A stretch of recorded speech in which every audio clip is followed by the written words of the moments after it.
Hello, my name is Esmina and I'm 21 years old. And I'm a former sponsor child, and I want to share my testimony and part of my story with all of you. So I started to be part of a compassion project when I was about 4 years old. I remember at that moment I was living with my mom and my dad and with one of my brothers. I have three brothers. I'm the only girl and the youngest one, which means that I'm the queen of the house. And that was really good at my house. But I remember when I was about 6 years old, my dad was in the house and he went to his job, and I was waiting for him this day. And he didn't come back to my house this day, but I was just a little girl. I was playing in my house with my brother, and everything was okay. But I remember it passed a day, it passed a week, and it passed a few months. And it was a day that the phone rang, and I picked up the phone, and it was him. And he said like, "Hello, baby, how are you?" And I was like, "Oh, hello, dad, how are you?" And he was like, "I'm fine." And I decided to ask him like, "Where are you?" And he just told me, "I'm in the United States." And I was in shock, like, "Are you in the United States? Like, why?" He just told me like, "I'm here to get a better job and to give you a better life, just for you and your mom." And I was like, "What is a better life for you and your mom? What that means? Because what is better for a kid when you can be with your mom and your dad at the same time?" But even though it doesn't matter for me because I was a little girl, and I was kind of good because New York for us as Dominican is like the heaven in the earth. And I was like, my dad is in the United States. He will send me money. He will be sending me gift. And it was not like that. It was like all contrary. And I remember I started to get jealous of my friends because they had their parents together and I didn't. And when I was about 12 years old, I got sick. I got dengue fever. I spent 16 days in the hospital, which 5 of those I was in intensive care, which means that I almost died. I was really bad, and my dad decided to call again. We never lose the communication. He was always, all the time, calling me to my house. And I remember this day he called to the hospital, and I picked up the phone again, and he told me like, "I'm sorry, baby, I cannot travel to the DR." And that was the horrible part of my life. And after this moment, I remember I started to hate my dad. I didn't want to talk to him. I didn't want to hear his name. I didn't want anything that involved him. And I remember, I used to talk to my project director, which she was the pastor wife in my church. And she told me like, "How is your relationship with your dad?" And I just said like, "It's not well right now." And she told me like, "You know what, Esmina, we will send you to a survival camp. It's like a leadership camp. It will be just for 3 days." And I was like, that's okay." I went to the to the survival camp, and when I was there, it was one of the lesson that they teach us, and it was about God as a father. And when I hear that, I was like, "Oh, God is a father, but how this work?" And it was one of the staff who told me a verse from the Bible, and she told me, and it's in Psalm 27:10, and it says, even your even your mother and your father forsake you, God will be receive you." And I was like, "Oh, that can happen? Can be God your father?" And I was crying and crying and crying. And I went back to my church and to my compassion project. And my director told me like, "Oh, how was your experience in the camp?" And it was really good. And I told her like, "Now I want to see my dad. I want to have the opportunity to travel to the U.S. or maybe if he can come here to the DR." And I started to pray to God, like, God, please let me see my dad. I just want to see him. And I remember when I was about 15 years old, I was part of a ministry, and I used to play the bass, which I don't play the bass now no more. So, and they were planning traveling to the U.S. just to play in different churches around the U.S. And they were trying to choose the best of the best player in the ministry, and I was chosen by them. And when they choose me, everyone was like, "Oh, you are going to see your dad." I was really happy. My mom was happy. Everyone were happy, and people's expectations were high. Like, "Oh, you are going to see your dad." As soon as I went to the airport, I went out. I saw my dad, and it was like the hardest part of the travel because it was not it was not how I was expecting. He was like, I know you are my dad, but I don't feel well with you. I was like, and all the time he wanted to be like hugging me, kissing me. He was like someone else, like okay, I know you are my dad, but I don't want to be with you. So I went back again to the DR. I was crying. I can't. I'm a professional crier. And I went back here to the DR, and I talked to my project director, and she told me, how was your experience? And it was really good. But at the same time, I feel bad with God because I asked him for the opportunity, and he gave me the opportunity, and nothing happened. And she told me, you know what, Esmina? And I said, like, what? So the Bible said, even your the Bible said that you have to forgive 70 times 7. And I was like, that's true. So, and I said, but it's not easy. And she just told me, I know that it's not easy, but you have to forgive, Smyrna. It doesn't matter what. The Bible doesn't say that you have to forgive if you are the one who is well.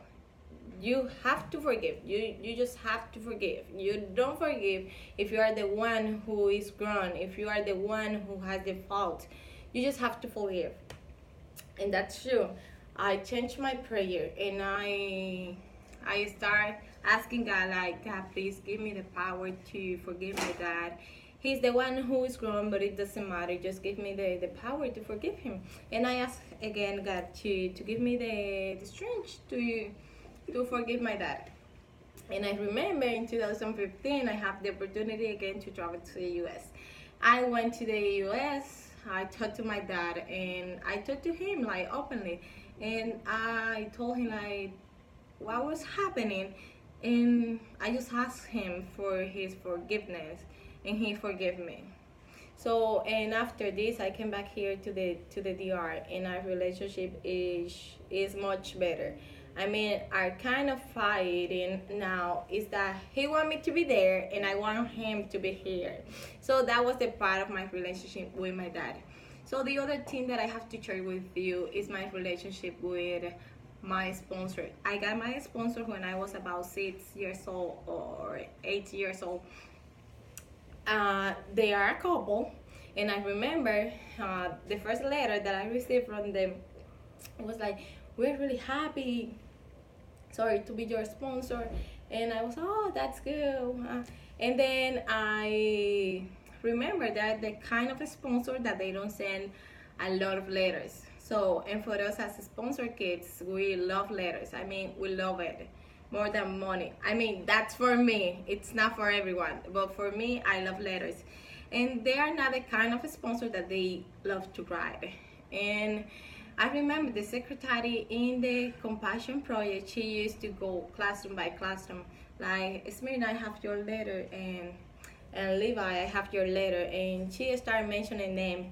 And all the time I was waiting for my name, like, but when you are going to mention my name? And never she mentioned my name. I spent with them to be their sponsor kid like 12 years, and I just received from them like 6 letters. If you're good at math, you can make a math. You can do the math, and you can say like you receive one letter every 2 years, which is not enough for me. I was like, but why? And one day I decided to write them and ask them like, why you don't send me more letters? And they just sent me a picture, and I couldn't understand. They are all people, and they have 4 kids. I'm just kidding, guys. But they're all people. But even though after this picture, I could understand that they were making an effort to send me to be their sponsored kid. And then I realized that those 6 letters that I received from them, it was for specific moments in my life. The first one, it was to be their sponsor kid. They were proud of me. And the second one, it was when I was sick. And then for my birthday, which I didn't have no one in my house to tell me like, happy birthday, Smyrna. And then when I got in high school, when I finished high school, when I started to be in the university. So I realized that they were really proud about me, and I love my sponsor. I don't have anything bad to tell about it, just to write more. If you are some of the sponsor who doesn't write, please write to your sponsor kid, because we love this. So the last thing that I want to share with you, it was when I finished high school. I'm a real Christian, which means that I cannot lie. So when I was in high school, I was not a really good student. I was just like a good student, like, okay, it's Esmina. And I remember at this time I hear about the LDP program, which is Leadership Development Program. That's a program that was formed for teenagers. As soon as they finish high school, they could choose any university here in the DR, and they give you support in the economic way and a lot of things. And I was like, I want to be part of this program. And my project director, she was like, yes, Esmina, you can be part of this program. But they were like, she told me like, to be part of the program, you should be a good student, you should be a leader in your church, you should serve in your compassion project, and you should be like a lot of things. And I was like, that's okay for me, I can do it. And then I remember I started to work on it. My grades, they start to get up, and I was a leader in my church. I used to serve in my compassion project. I used to serve in my community, and a lot of things. And I remember when I finished high school, I went to my compassion director office, and I just told her like, hello, so what's next step? And she just told me like, but what we have to do? And I just told her like, to get into the LDP. And she told me like, Esmina, I have a bad news for you. And I was like, what can be the bad news for me? And she just told me like, we closed the program. And at that moment, that was the worst part of the compassion for me. I couldn't understand. She was trying to tell me like, why they closed the program. I was thinking something with my university, like to went to a private university, and I was going to do. And I just went back home. I was mad at my mom, I was mad at my brother and my project director, because they made me a promise and it didn't happen. And I was really bad because I didn't know what to do. I didn't have any idea. My mom, she was a single mom. I didn't have a job, and I didn't have anything to do. And I remember I went back home, and a few months later, my compassion project, she called to my house, and it rang the phone, and I picked up the phone, and she told me, Esmina, I just want to tell you like what's going on, like what is happening. And she just told me like it was for a better reason that we decided to close the program. And they say, oh no, that's okay. And she told me, even though Esmina, we're just trying to help you. We are going to supply for, I mean, we are going to try to support you with transportation, with all the supplies that you need for your university and everything. And I said like, that's okay. So I started to study quality control in a public university. which I didn't like it. And I remember Jonathan Almonte, which worked at that moment in the Compassion office, in the Compassion National Office. And he told me, Smyrna, I have an opportunity for you. And I said, oh, wow. And he told me, if you want to make money and you want to go to a private university, you can be translator for Compassion. And I said, like, I don't like English, Jonathan. And he told me, you need to study English. So at that moment, in the past, I didn't like English. And he told me, like, you have to learn English. And I remember I got a scholarship from the government to study English. I started to study English for about a year, every day 4 hours, which I was tired of it. But now I love English. And as soon as I finished my English class in November 2015, Jonathan called me and he told me like, Esmina, you know what? There's a group of pastor and pastor daughters. They are coming here to the DR, and I want you to join me and to translate it and to share your testimony with them. And I was like, hey, teacher, and to talk English. That was hard for me. But I remember I went to this group and I shared my testimony. The only thing that I remember, I just cried. I didn't say anything. But it was really good. After this moment, I started to work with Compassion. I started to make some money. And a Saturday morning, I remember something that I hear. So since I was a little girl, I love kids. I love teenagers, and I love to work with them. So that's my passion. And I remember a Saturday morning, there was something that told me, I can say that was God, like, Smyrna, you need to change of career. So you need to study psychology. And I was like, oh, how this can happen? I studied quality control. And I have about 2 years studying quality control. And as soon as I hear this, I wake up, I change my clothes, and I went to my university. I pick up all my papers, all my documents, and I went to the private university and I applied to study psychology. I started this same semester that it was in 2015 at the end, and now I'm studying psychology. I'm in my last year to study psychology, and that's my passion, to work with kids. And through this career, I can work with kids, I can work with teenagers, and that's what I love. So that's all. That's part of my story, and I hope that you can enjoy it. And I think that that's all.